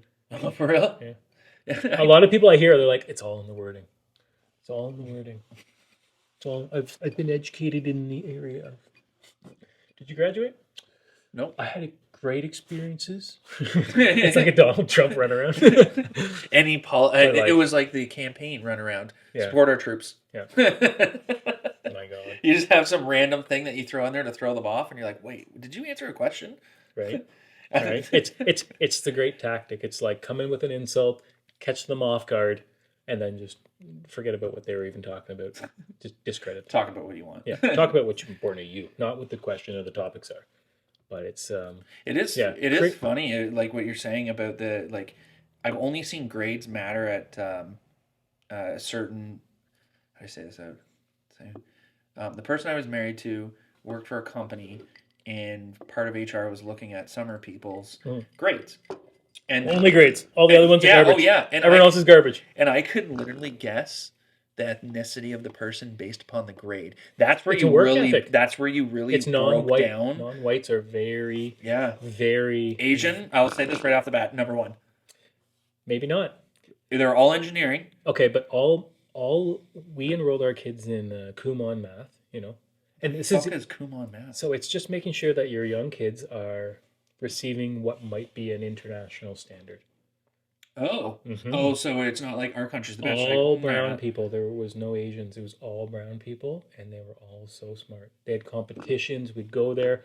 My kids, like, what's the culture back there? India. Most, like, Pakistan and India. Most of my kids were like bottom 100, and there's only like 100, and it's like. But we saw it as important before. Manual labor, their kids. but before we, like, now we're, and this is the other thing too. I'm like, the amount of white people that focus on sport is fucking insane. Mm-hmm. I say this to my wife all the time. I say, if she's big on sport, and it's you know what, the camaraderie among team sports. She's big on sports? So big on sports. My kids, there's. Your kids in sports, not her. Yeah, but that's her focus. That's her her passion. But I said, scholarship. But I mean, even this kids' school that they go to, it's like it's such an athletic school. There's like 100 kids, and it's like when you sample out those 100, it's like there's probably more than 100. There's probably like 300. But when you sample those kids, there's like 100 of those kids are on rep teams. Something soccer, hockey, lacrosse. Better have money for that shit. My mom was like, nope. Right. So it's like, where's the focus on these Hail Mary plans? Hail Mary, I hope they're a professional athlete. Guess what? They're not. But can you imagine? Shit. Like my kid's got hockey 2 times tomorrow. One of them's got hockey 2 times tomorrow. And then the same kid, he's got hockey 2 times on Sunday. One. Okay? My other kid has tennis tonight, so he's out there. And it's just like, the tennis is less competitive than hockey, but it is unreal the energy that white traditional people put into sport over education, when you're going to come to a crossroads in about 10 years and sport's not going to be there for you. You got your sports and school at the same time. But the reality is you're not going to make money off the sport. You're not going to make a career out of the sport. Sport's good for, like I was saying, teaching them to work with people, teaching them, having a bunch team of values and stuff. Yeah. Like I never played hockey, but watching my kid play hockey and he would. Is he a hockey pro yet? No, he's not going to be. but he fucking loves it, and we love that, and just watching the excitement. Was at the tournaments and stuff. But I'm like, if we put this type of money investment into education, these kids would be a retirement plan. Like they would just fucking kick field goals. So what you're telling me is I need to make my kids not play sports, not focus play sports. them on education no, only. Play house league stuff once in a while. But for the poor, that's a lot of poor people, right? I'm saying that as being tough. A house league kid, so it's more like the average person, the average Canadian citizen. Somebody who doesn't want to spend a fucking weekend in Niagara Falls on a goddamn hockey weekend. Not all weekend, every weekend. Fuck that. For the next unforeseeable future. Your kid ain't going to the show. And then guess what? It's like, guess what you're doing in summer? We've got a whole bunch of programs for you too. Oh fuck! But I'm like, all I'm saying is that get me started on daycare. I'm terrified. If I logged up the hours that we have on sports, if we would have put that into education, because my kids are, I know they're smart. I know they're gifted. I know that and we talk to them a lot. That's the other part. You talk to your kids a lot. They're smart. There's a real fine line between ruining them with talking to them too much about like real world stuff. But there's a fine line, like my kids read ingredients on food, not to make them paranoid, but just to be like, if it's got 70 ingredients and none of them you can read, probably don't want to eat it, because we like mashed potatoes. And I'll tell you what's in that: salt, butter, a little bit of milk, and a potato. Right? No dextrose, no, liquid glucose. Yeah. None of this MSG. Shit that's like, and again, emulsifiers again. It's like all these things are like loopholes into just manufacturing a high level of profit for a multinational company on very little, so that it doesn't spoil. And it tastes really good, but it has no founded, anything in anything. Mm-hmm. And so, what I'm saying is just, there's a big fine line between talking to your kids too much about and like making them anxious or paranoid, and just being like, no, like this is just something that's changing, and I really want you to understand how the life's going and the rest of that. So it's like, but yeah, just teaching these kids to just, the future is shady. It's not in anyone's best interest, and to say, oh, our politicians will keep the stuff at bay. You're like, our politicians will let in as much money as they can and corporate wealth and then when they retire, they don't give a fuck. It's like everybody. It's human nature. It's like everyone. Like, it doesn't matter who it is. I've said this. I'm like broken record. Yeah. Everyone cares about their family and their mortgage at first. Yep. And then everyone else is just a byproduct, which is fine and understandable. Don't like the fact is that they sell you used cars. Like, well, we're working hard for you. I'm like, no, you need us as a product, as like a point of a job. Yeah. And then you get a pension at the end of it, and then you don't give a shit, and you're going to make the best interest in your favor to look a good way. Not for like, obviously you can't, I'm trying to be in general for this one. Yeah. Obviously you can't please everybody. Yeah. But there's but there's a pretty clear issue in our country, like across like maybe 5 pretty main ones, or 2 of them, I would say. And it's like everyone talks about it, and it's like, I don't know what the question is, and you've got one group that's just like, nope, this is what they want. And I'm like, who the fuck is they? Right? I don't know one. Nobody's putting their goddamn hand up. What's the gym? The gym where they're Planet Fitness. And that's where I go, and I fucking they have the no discrimination bullshit there, but yet during COVID they would discriminate you because of your vaccine status. Right. I'm like, you're a corporate business. You're not an identity of the government. All that matters is that people come in there and use your gym, regardless of what they look like, what religion they are, what vaccine status. Yeah. And it was, I wrote that on their comments. And when I left, right? Well, I obviously came back because it's a cheap gym and it gets paid for. But I've said that numerous times with them when they ask my opinion on it. Yeah. It's their business. They can do what they want. Yeah, I get it. It's capitalism. Mm-hmm. But you're picking and choosing, and your business model, like the crap that's on the walls, is just a joke. Yeah. You're a cheap gym. Just take all the crap down, and that's it. But isn't that the essence of all multinational and all big corporations? Yeah. Isn't that, can you really define any other large company and say that their values are any different? They don't want to. They don't want to. I think there's like a rating system I saw in the States, so they have to abide by like certain things, and I know it's here too, where you have to have. They call it affirmative action in the States, but here it's just like you have to have X amount of employees of whatever category. Yeah. But I think you'll see a big swing, maybe opinion based, where people are like, "Now this is our values, and this is what we stand for." Period. Yeah, if you don't want to work here, then fuck off. Yeah. And I'm not a racist. I'm not a bigot. I'm not. I wouldn't even justify it. I'm not prejudiced. Nope. This is my company's values, and this is how we're going to get here. Yeah. Right? And Black and white. It's not with your bullshit. Yeah. It's not with your It's not with your policies. Nope. We are. If you're a deadbeat, we're not going to hire you. Yeah. If you're a really great employee, if you make all of the other people feel uncomfortable, we're also not going to hire you. Yeah. Or it's fine. We're a traditionalist. I'm telling, like, there'll be a swing, right? It's just our current climate, and actually in both countries where it's like they're just like the weirdest things the government focuses on. How do you end up there? It's because people are overworked. They're working like 10-hour days to try and to pay bills. They don't have any time for input. Voting's at an all-time low. People don't even have time to show up. I bet you'll be record high this year. Maybe. You still think it'll be low? I think people are just completely maybe because I'm invested into it that I think everyone else is the same, but they're not. Confidence, right? They know that their say almost doesn't matter. They see the corruption in the voting systems, 100%, and they hear it in Russia, they hear it in the States, and they're just like, me included. I'm like, I know I don't make a change. I'm only going to make a change on just talking to the people in my inner circle and building and forging good stuff. Because if I go to show up to a voting thing, how do I even know I didn't throw it in the garbage? It's still pencil and paper. It's really funny. It's and then they count them within so much time, and I'm sitting there like, how do you process? But how long before, you sign in under your driver's license number and you just fucking, and again, why aren't we voting quarterly on our phones?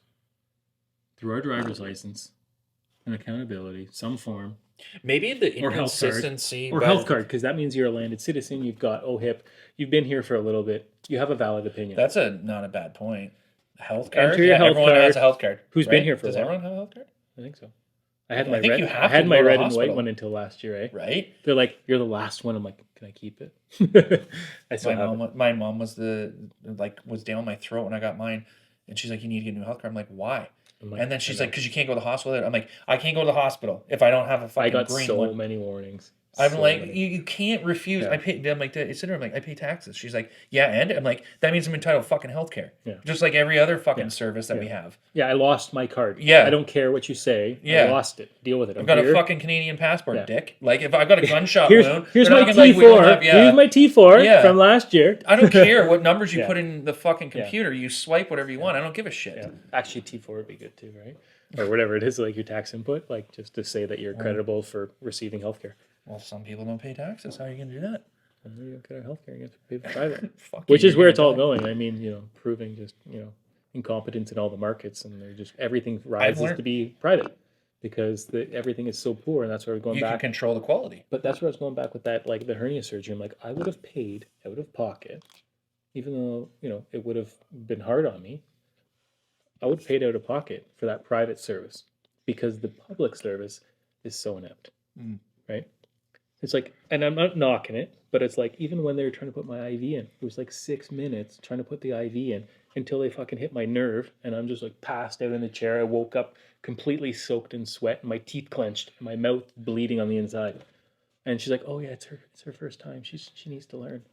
So she's like an apprentice essentially, just get the IV. But I'm like, right here, just right in, and there's a nerve, I guess, right in there, and she just you can see mine clear as day.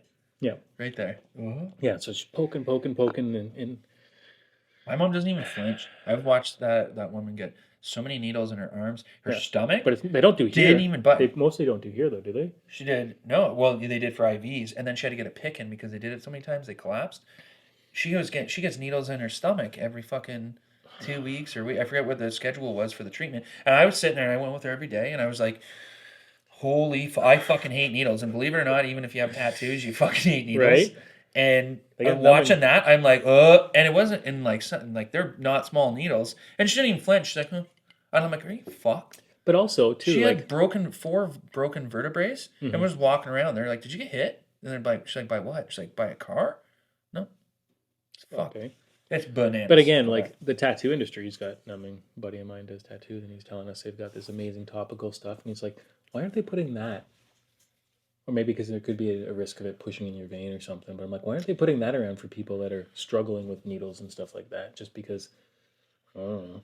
They got every available option out there, right? But I guess it's another... Lana just got a shot yesterday from when we were in the hospital, OB appointment, stuff like that. She got it for something. And the lady, like Lana and I both are terrible with needles. The lady did like that. Like literally within like funk. Yeah. And I was like, it's what? different I'm than like, an that was the ID, fastest fucking needle I've ever seen in my entire life. She looks at me, she's like, bro. She was so funny. She's like, yeah, I'm done. I'm like, what? I'm like, can you do all my stuff? Right, I know. It's like fucking COVID shots. It's like those people were pros. And it's like, are you a nurse? They're like, no. I'm not qualified for anything. But they taught me how to do this. Get it in you. The Red Cross, they did that. That was terrifying. That's another whole topic, eh? The fucking COVID needles. I can't talk about it every time. It'll be a one-note pony. No, we can't talk never about forget. We'll never forget. Never. I know. Fuckers. I know. I wanted to get like a Corona bottle tattooed. And needle going through, dripping at the bottom. Shattered everywhere. No. This town drank so much during COVID. You know what I mean? I wish we got in sooner. Like, you were in the tail end that you moved to town. Yeah, I think we were 20, 21, 20, late 21 we were in here. Yeah, so that was right at the end. Yeah. But like the before part, like that was pretty like... Well, the church you guys had set up. Scary. Right? Yeah, the little camp area stuff. Yeah, and then we just move them around all the time. Yeah. No. We got a new church out in the back of my place. Right? Right? That's a sweet spot. That's the only hills in town. That's actually amazing. Oh my God. Just these little places to go get lost. It's like when you're a kid and you imagine having like 13 forts. Yeah. And having your own dirt bikes and four-wheelers to get there. Yeah, 100%. We play Fort in the woods and we play podcast in the garage. Wild in 2024. So much fun. And everyone's so fucking creative. You know what I mean? Like the hours of time spent making trails, like through like thick, dense bush or swamp or whatever. We see value in it. Right? You see value and you're willing to do it. Yeah. Yeah. If there was a job doing it, holy fuck, we'd be the number one, guaranteed. Yeah. Trail clearing system. This town just randomly. That's with golf carts, right? That's not even heavy equipment. That's like hatchets and fucking handsaws. And like even the E108, I think it's E108, the Skidoo Trail. It's like, how many times did people just voluntarily just go down there and be like, let's just go try and get 30 feet in the bush? But guess who wrecked it? The fucking government got involved and wrecked all the snowmobiling shit. Why would they? Nobody is a part of snowmobiling. Like there is like northern clubs and countries, but like. The one local club here all the time is just like, oh, join. I'm like, I don't fucking snowmobile, man. Yeah. He's like, oh, you don't have to. You can use the club. And they want you to be all part of it, but they need people. Yeah. They want people to join. Yeah. Great guy. Yep. Good guy. But I said, I'm like, if you're amalgamating four-wheelers and side-by-sides, you're going to save that club. Yeah. But I mean, like, our snow is so fucked here. That's a good point. It's the shortest season, and you're asking for another commitment that is just, and like, good luck getting people to join when everyone's bitching about the price of groceries and food. You're like, I'm really going to go hang out at the club with the boys and drink. Yeah. And you're like, no, you barely get away with it at home. Yeah, or risk having a chopper follow you out because they got extra tax. But I'm like, I think that ship sailed. With they've got so much other things to do with their tax money. They can't keep control with there's no helicopters out there anymore. I don't think that's they have like snowmobiles are present with the police officers and the ATVs too. I see them around here a lot. Yeah. I mean, it's all in the best interest of safety, 100%, right? Because there are that, the 1 in 100 guys that just get fucking shit tanked and try to do 200 down the trail. Mm-hmm. Yeah. Pretty sure I heard some stories. Yeah. They fuck it up for people, but it's like, it's a hard one because then you get into the whole culture thing. It's like it's people say it isn't, but it fucking is. I don't know one story about anybody in the 70s on any sled that didn't have a wineskin on them all the time. Fucking caribou. Oh yeah, so it's like as soon as you take that away, people are like meh, and you're like, well, you can't do that. People die. You're like, well, yeah, people die fucking driving to work. So what's your point? People die in their living room.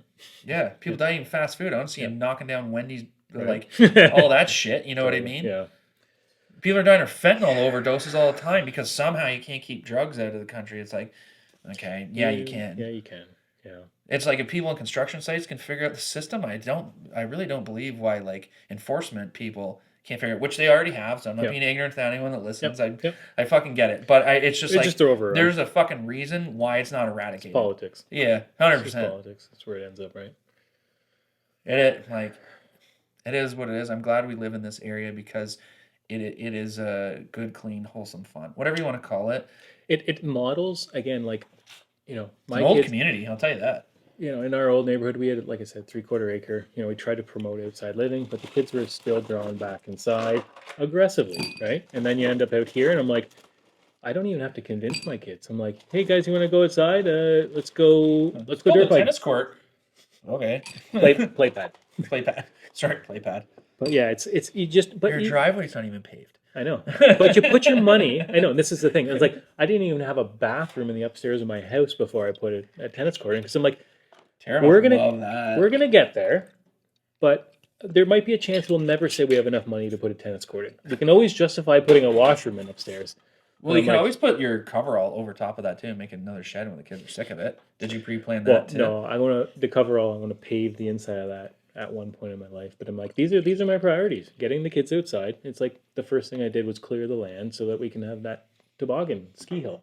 And I'm like, the first year we put up lights because I'm like, I want the kids. It's dark at 4:00. I want the kids outside. You're attracting adults, not kids. I know. How many more? I have seen more adults doing stuff in your house than kids. I may not be there for the kids part, but it's like the kids roll my golf cart down your hill. That was a night. Your wife might not agree. Oh no, she doesn't care. I fixed it. Like the most I heard about that was like, you probably shouldn't have done that. I'm like, I'm well aware because I rolled it. Yeah. And she's like, that was stupid. I'm like, I know. I'm like, she's not getting an argument. Having so much fun. I'm fully agreeing with you. Yeah, I overcommitted to going down the hill full tilt backwards and spinning it around. With wet grass with slicks. Yeah, no, I know it wasn't a great idea. My wife launched herself out of the golf cart too. She loves that story. She's like, because there was one day one day I was sick. And she's like, I'll take the dogs here. Pussy. So our thing is you take the dogs on the golf cart, we ride around. I cut trails around with grass so that you can, 20 feet wide, so it's like a roadway. And one day she went out and it was morning time, the grass was all dewy, and she went out and just locked it up. It's got the parking brake lock. Yeah. So she hit that and she's going straight. She thought she was fine, and then it does that slow. Oh, yeah. Unlock the brake.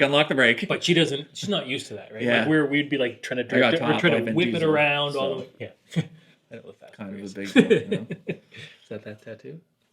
No, this one's a train. Actually, there was a train in one of the fucking ones, isn't there? Either way. But yeah, she loves her story. She got out to the sideways point, and she didn't know how these things react. So she thought her next motion was get out. So she used the momentum as it swung and just went. And then she slid down the hill because it's still wet. So she's like, she went 30 feet. The golf cart was safe because it had the P-brake on, so it's locked. It's staying where it is. It's doing its thing, and I'm like, you can't pay for that kind of fun. No. And she didn't get hurt. She loved it. Yeah. So and you're like, woo! You get up and you're like, yeah. She comes in all brown stained. I'm like, what happened? Hopefully it's dirt. But yeah, no, it's a slice of life for sure. But again, just that outdoor stuff. It's like just focusing on creating the the environment where you can, or moving to where you can to enable that lifestyle. Because if not, tech is really alluring.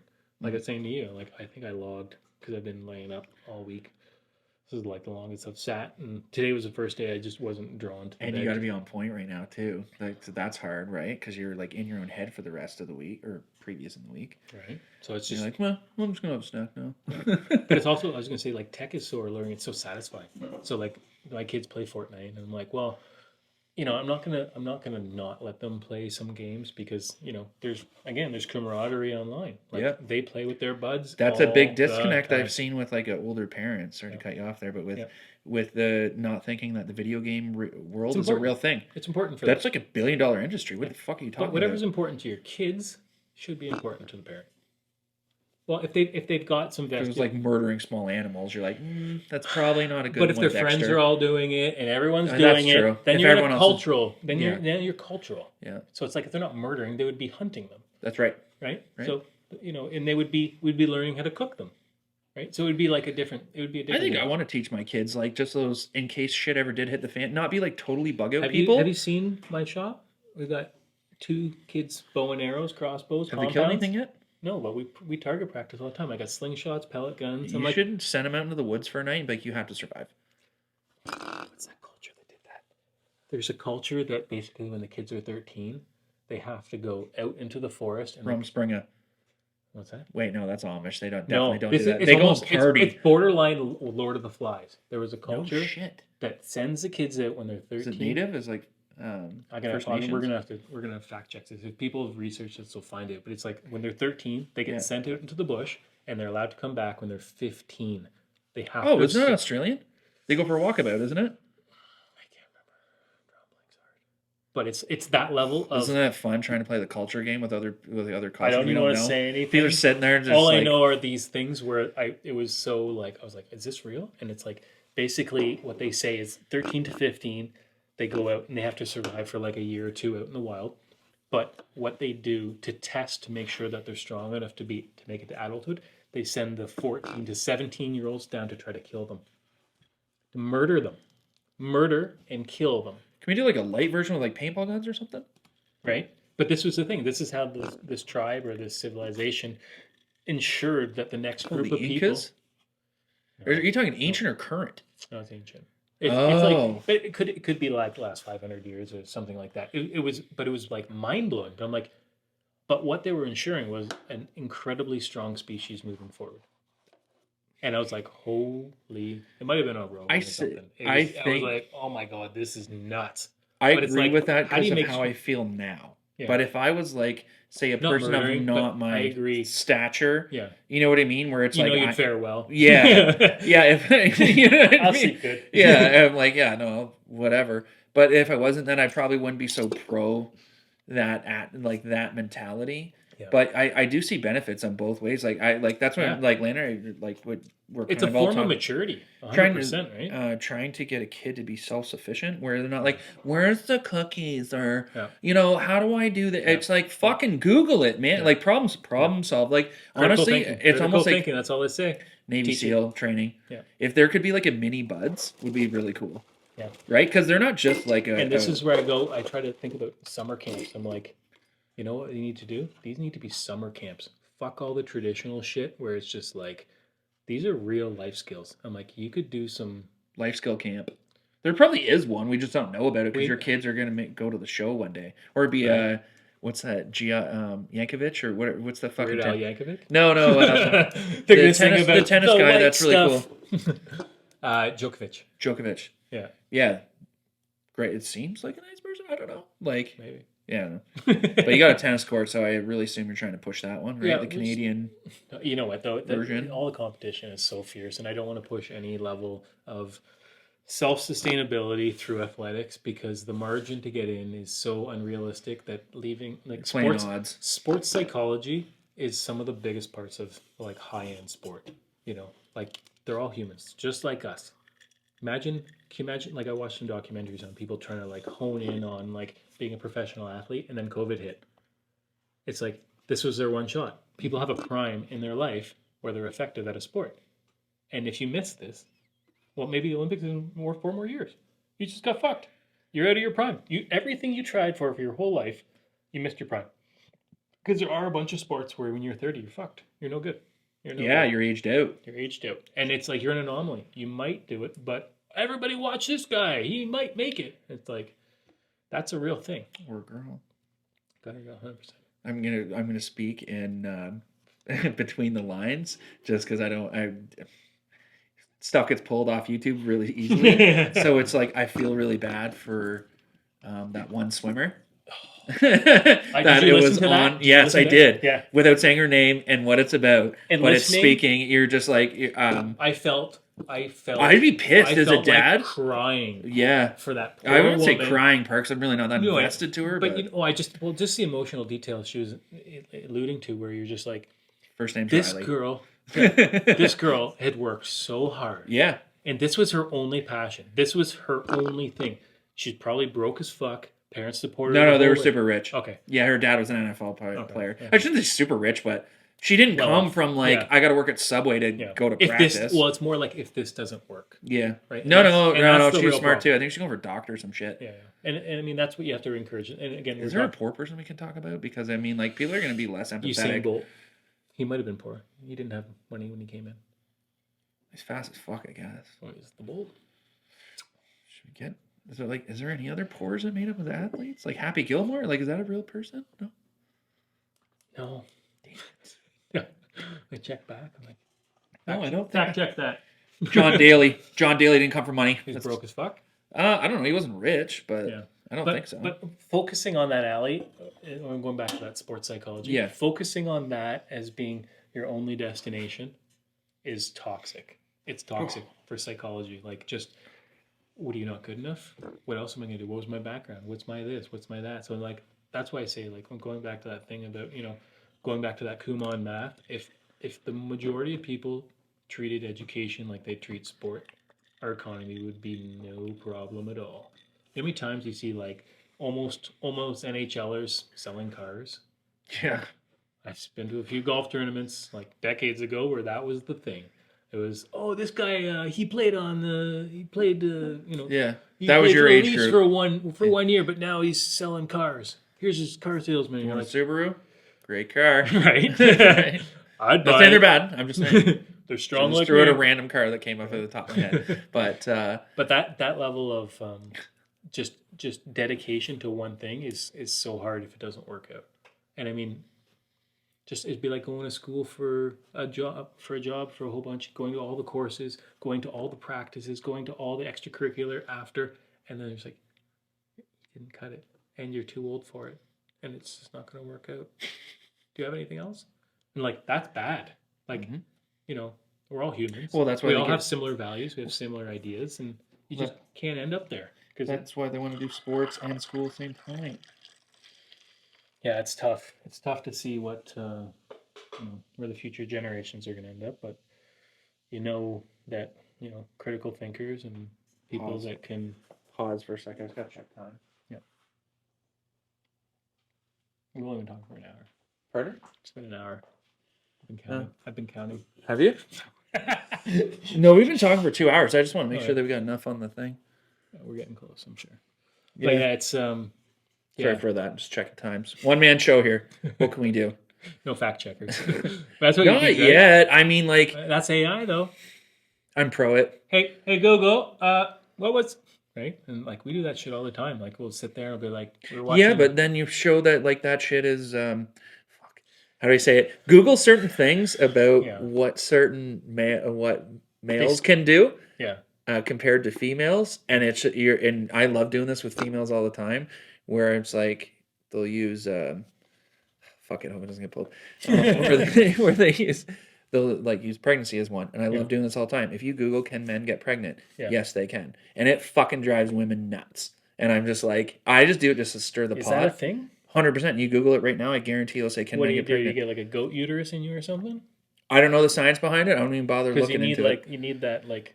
That place to it could be a play baby. on words. Yeah. It could be somebody who's transitioned, which is fine. Yeah. But it could be like that too. And it's like, I'm not going down the fucking rabbit hole because then you're invested. Yeah. And then it's just like a fucking thing. And it's like, you do you. Like, if that's something you want to get into, great. I don't care. But now it's like a hot topic and it's like, fuck off. The hard thing about anyone who's like a transgender, dealing with those, those details, which are impossibly hard as I could ever imagine, if that's like your core belief, is that social media has fucked you. Yeah, it's amplified and made nonsense out of it. Well, it's also, it publicizes you. Yeah. And it can slander you. You can't even live a fucking life. Mm-hmm. You just couldn't even do it.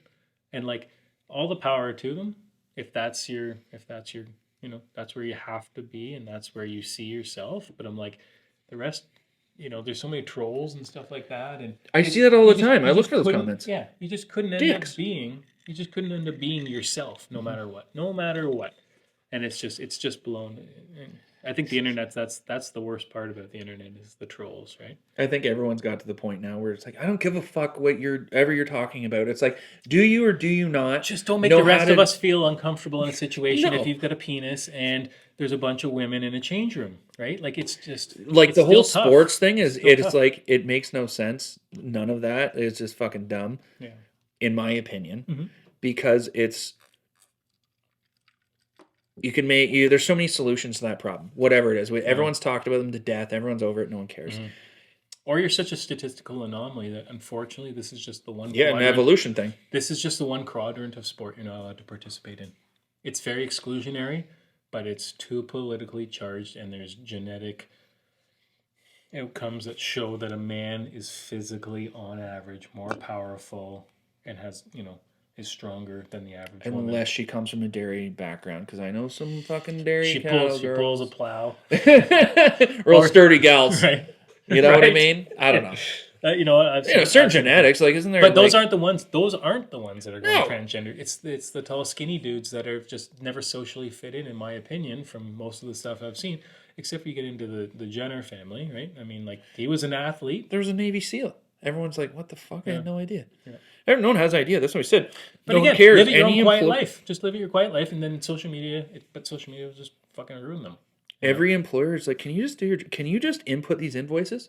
I don't give a fuck what your name is or anything else with your day. Yeah, I really don't. It's a better job. Anybody who owns a business is like, can you do this fucking task so my company can progress? I don't give a fuck about, and as long as the company stays out of it, and as long as the people stay out, it's like, hey, here's your thing, your task to do, fucking do it. You don't want to do it, see you later. Really flamboyant people, they'll put a press on that, right? Because then it can, certain people feel very uncomfortable in the presence of. They don't fucking work there. Yeah.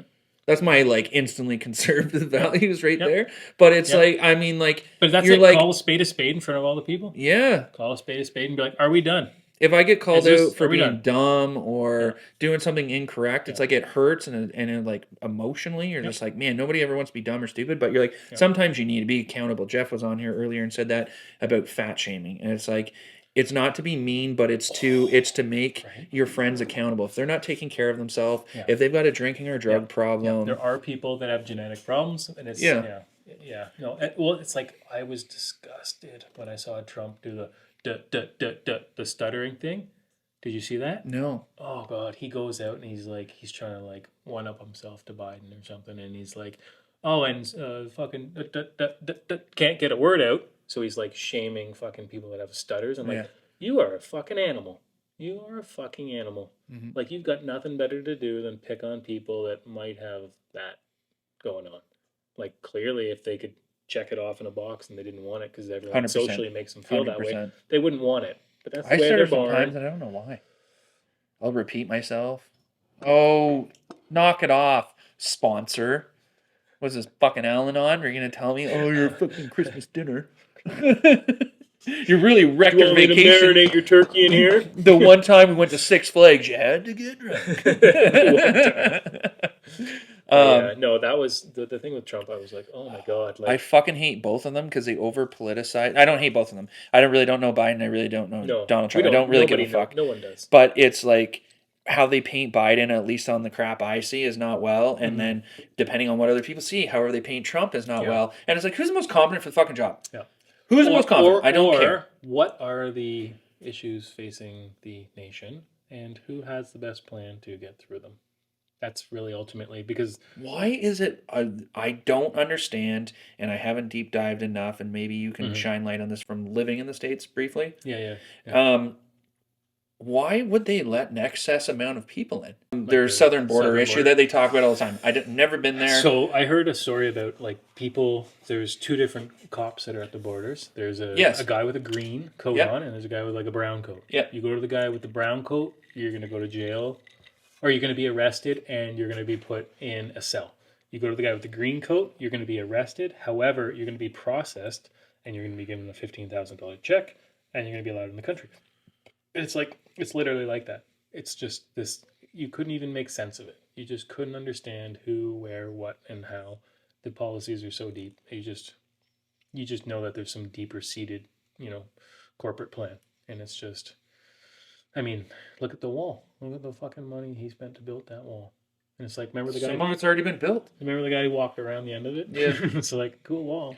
And I hate them too because it's like from doing audio and video. Yeah. You can make anything look however you want. Right. The first video I ever did was of you riding your three-wheeler through like the meadow and stuff like that. And it looks like we're in the Amazon? No, it looks like we're there, but it's like if I wanted to, if your wife's like, oh, where's Dan? Where was Dan at this time? Yeah. I could be like, well, I don't know because he came here then and then he went off somewhere. You can just make shit up. And it's like you could fuck with your life on a very small scale for no reason. Yep. And it'd be like, why would you do that? I'd be like, oh, because I can. Right. And you're like, well, what did he do? He'd be like, oh, he did nothing, actually. He was with us the whole time. But this video tells me that he wasn't. It looks like he's left the second he got here and had somewhere else to be, right? He had to go.